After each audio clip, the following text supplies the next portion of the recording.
On va réaliser aujourd'hui des prick tests ou dermogrammes. En plus de l'interrogatoire, les prick tests sont la base de l'enquête allergologique.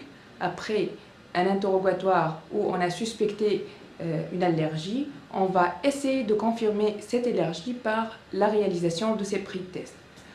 On va vérifier au préalable que le patient a arrêté son traitement histaminique depuis au moins 5 à 15 jours.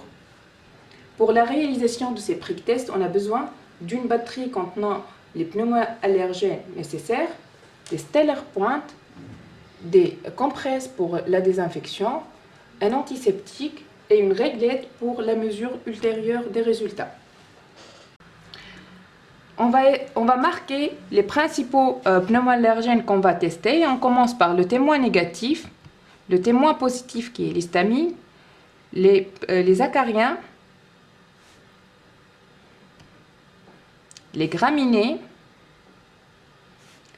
les pollens d'olivier, les poils de chat, vu que cette patiente a un chat dans l'entourage. On met une goutte de sac allergène et on l'introduit par un stellar point.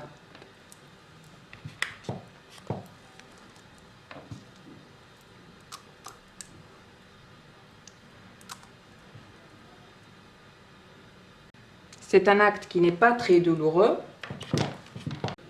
Après 20 minutes, on va procéder à la lecture des tests cutanés.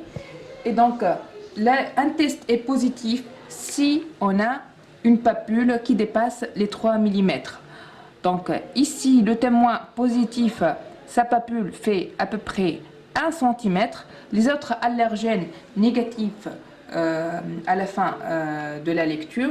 Et donc, on va copier ces résultats sur un papier qui sera le compte-rendu final de notre prick test.